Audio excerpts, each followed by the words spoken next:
হে everyone, আসসালামু আলাইকুম। Welcome back to my channel Sania Kabir recipe. আমার আজকের রেসিপি ব্যানানা মিল্কশেক। এই প্রচণ্ড গরমে মাত্র 2 মিনিটে কলিজা ঠান্ডা করার মতো এই হেলদি ড্রিঙ্কসটা তৈরি করতে পারেন, যেটা ছোট থেকে বড় সবাই খেয়ে অনেক বেশি তৃপ্তি পাবে। তাহলে চলুন দেখে নিই পারফেক্টভাবে কিভাবে আইসক্রিম ছাড়া আমি ঘন আর ক্রিমি করে এই ব্যানানা মিল্কশেকটা তৈরি করি, তার পুরো রেসিপি। মিল্কশেক তৈরি করার জন্য আমি আগের থেকে 3টা কলা কেটে ডিপ ফ্রিজে রেখে দিয়েছিলাম 4 ঘন্টার মতো। এখন সরাসরি ব্লান্ডারের চোখে এই কেটে রাখা কলাগুলো দিয়ে দিচ্ছি।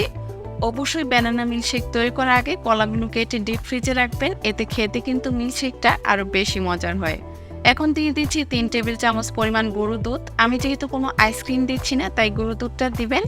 এতে কিন্তু এই ব্যানানা মিল্কশেকটা অনেক বেশি ক্রিমি হবে।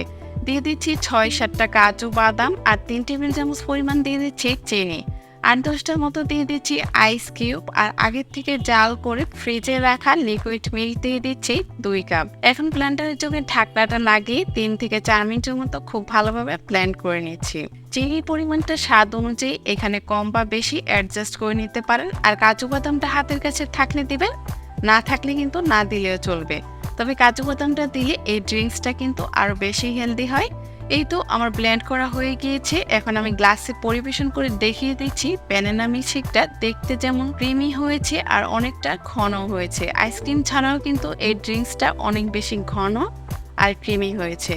যেসব বাচ্চারা দুধ বা কলা খেতে চায় না, তাদের এইভাবে ব্যানানা মিল্কশেক তৈরি করে দিতে পারেন, খেয়ে কিন্তু অনেক বেশি পছন্দ করবে। উপর থেকে একটু কাজু বাদাম আর কাঠবাদাম ছিটিয়ে পরিবেশন করে নিয়েছি। তাহলে সহজ রেসিপিতে ব্যানানা মিল্কশেক তৈরি করার রেসিপি কেমন লাগলো অবশ্যই কমেন্টস করে জানাবেন। এতক্ষণ সাথে থেকে ভিডিও দেখার জন্য সবাইকে ধন্যবাদ জানিয়ে আজকে এখানে বিদায় নিচ্ছি। আল্লাহ হাফেজ।